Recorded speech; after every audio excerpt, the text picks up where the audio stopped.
Hello, my name is Laura, and welcome to my channel.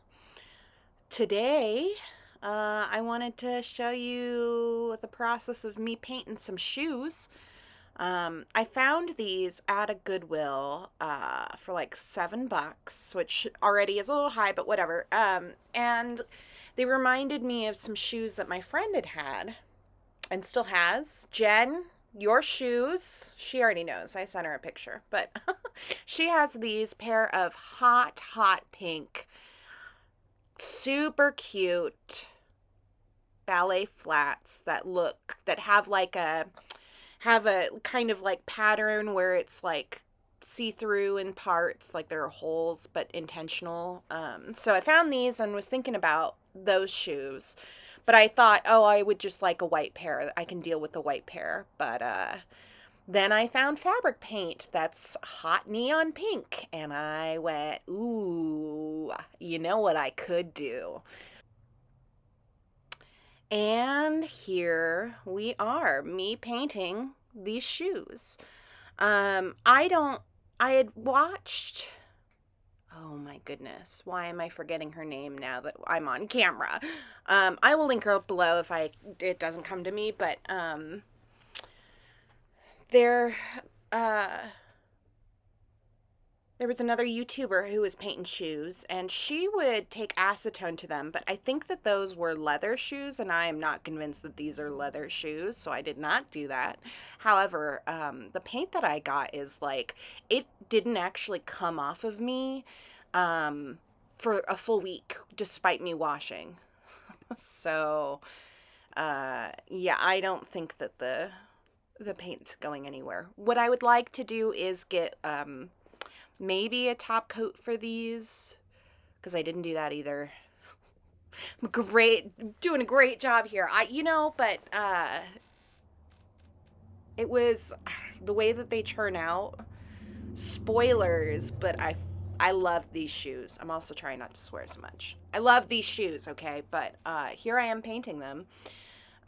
This is layer one, and yeah. Now I don't have to murder Jen for her shoes. She knows how much I want those shoes. She knows. But now I have my own pair, so I don't need them. Because I painted my own pair. And these ones are mine. The channel's name was Well Loved Clothing. And I don't know why I said is. She's still a channel. I have subscribed. She's quite a large channel, so I would be surprised if you haven't heard of her. But she's adorable. She does a lot of crafty stuff, and I like to watch other people and get inspired. So, yeah, fully 100% she inspired me to paint my shoes. I have painted shoes before, but I've never done it with like actual paint that you're supposed to use. I've used acrylics, and that flaked badly. And the way that this felt or feels afterwards is completely different than the acrylic paint that I used on a different pair of shoes a long time ago. So I have high hopes on the lasting ability of these. But I also still have a little bit of the hot pink left. So if anything were to happen, I can always touch up. But yeah, Well Loved Clothing. Go check her out.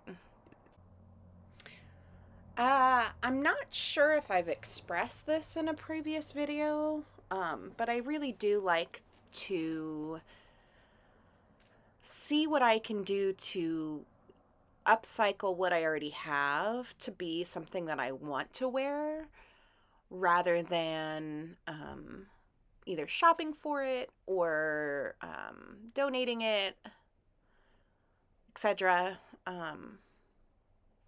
I'm sure there are plenty of I know that there are other creators who have a very similar, I think, sentiment. But it can also be like kind of scary to get started on like changing something you already own, because what if it goes poorly? What if I don't like it? At least you tried, right? This one worked out well.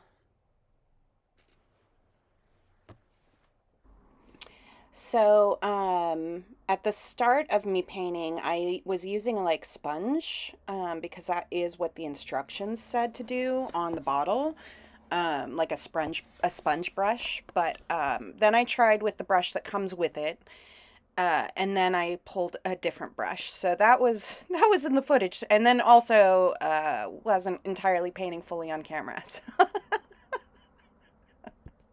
I'm only one person. I can only do so much.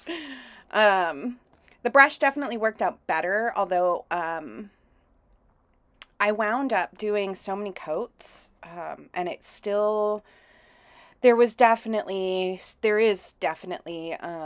streakiness if you're like super up close that you can see, and I think that part of that was the brush that I had chosen was an older, deader brush. So I think a lot of that was on me.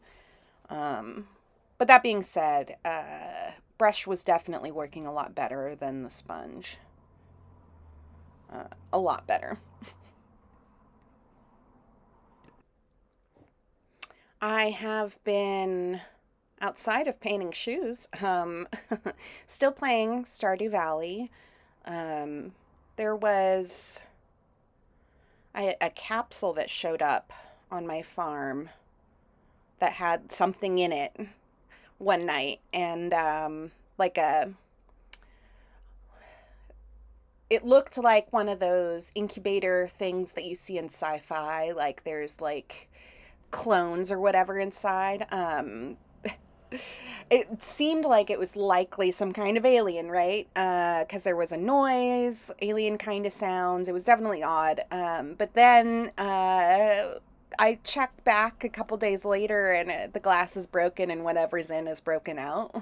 And so I had to look it up online to be like, okay, am I supposed to do anything with this leftover capsule? Because I don't know if there's like should I be looking for this alien now? Like, is this my responsibility? Also, like maybe he'll be the one that moves into the separate cabin that I built on my farm. But none of those things happen. Apparently, it's a very like small chance of having this happen in your game, and it just you'll see an alien in the background at night when you especially around the bus stop apparently. But so spoiler alert, I guess, but it's like 1.5% chance that it'll happen. And I didn't even know like that it was a possibility, so I feel so flattered that I have a broken alien capsule that I found on my farm and some alien running around starved due. Hopefully not bad, not harmful. I doubt it would be. Um, I've also gotten to a point where I have a farmhouse on the tropical island, which is exciting, and I'm wondering, I think I need to get like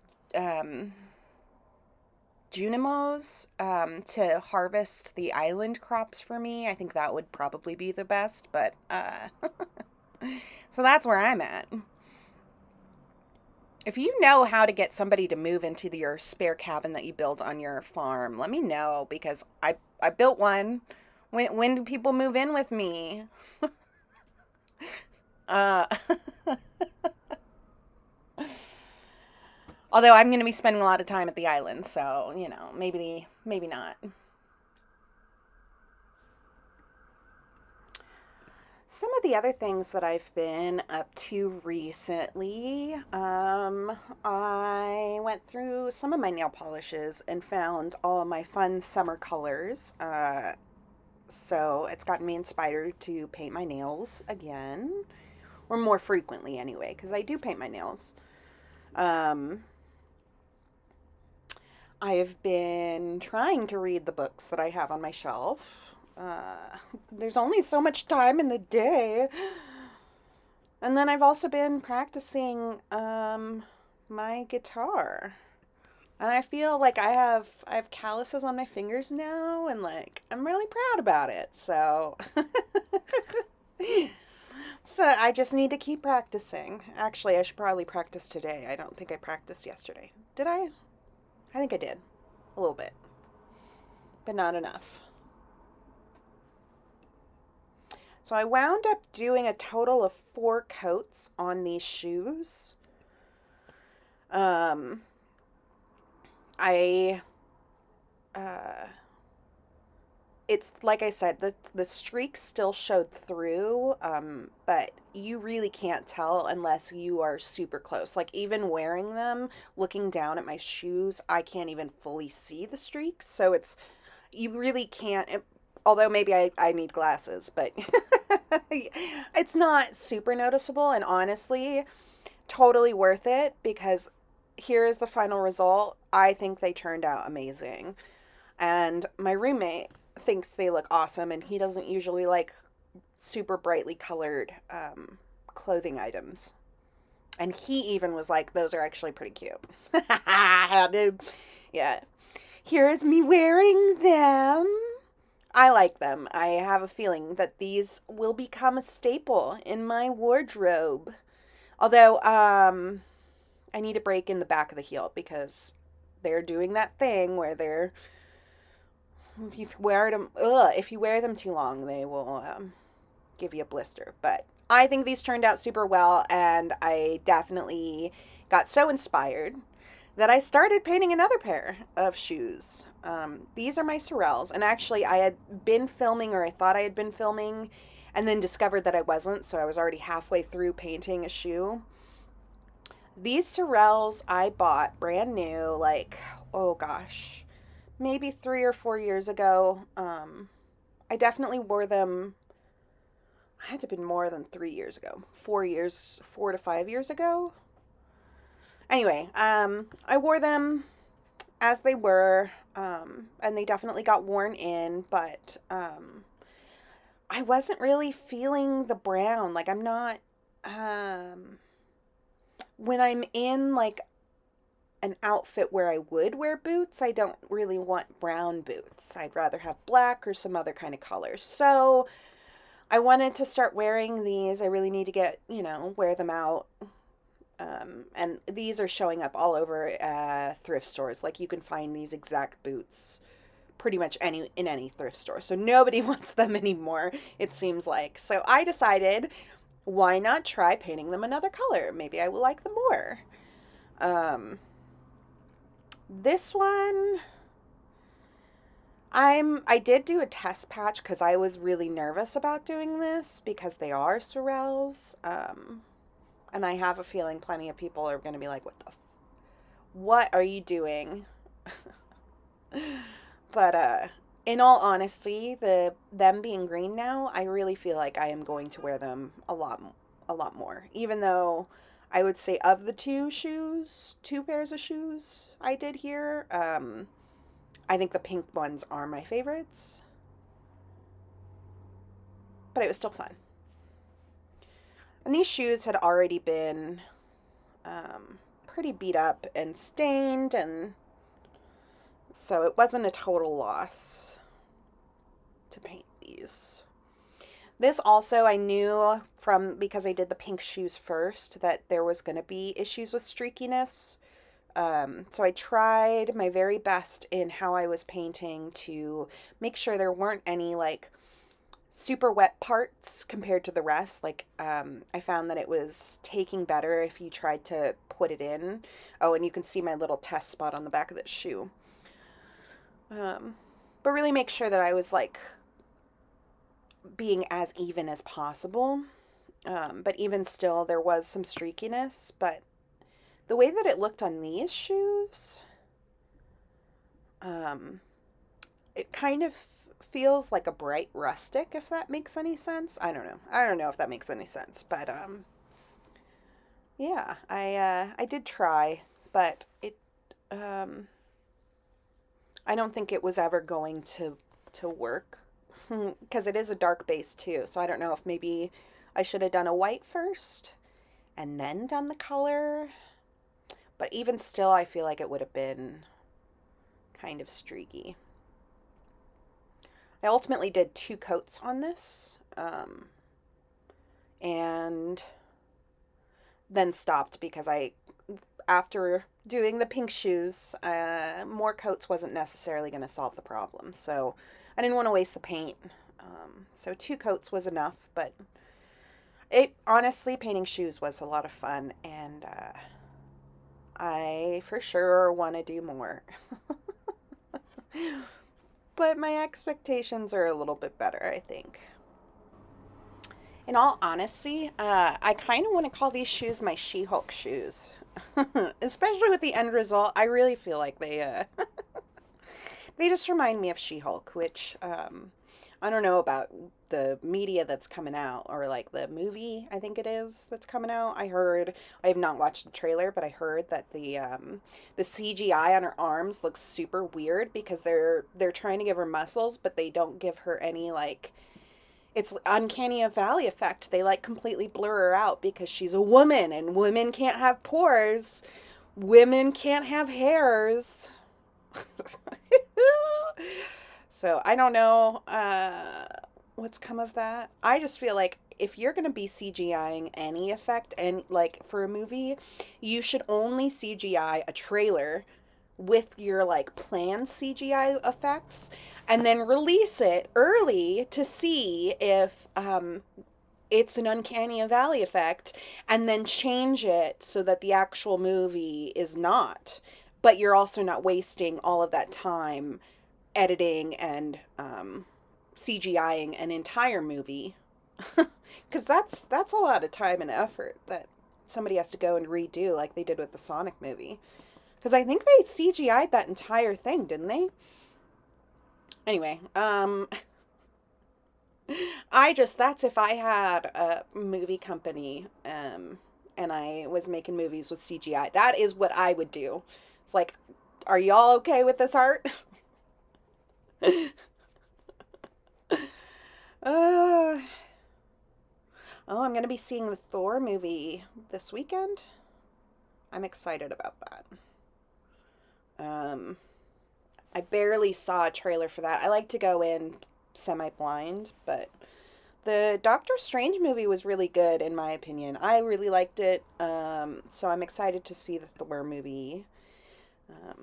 I think that'll be fun, and my understanding is Natalie Portman gets to be Thor a little bit, which like happened in the comics, and they were all saying like, oh, maybe it'll happen in the movies. Like that's why they're doing it in the comics, is making Jane Foster Thor, is so that they can get Natalie Portman to do it, because Natalie Portman was cast as Jane Foster. This was a while ago. But I feel like they never follow fully comics, like any one comic. They'll often mix a few different books together,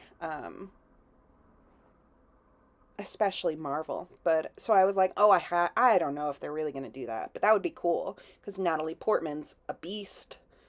She's a beast. So I'm excited.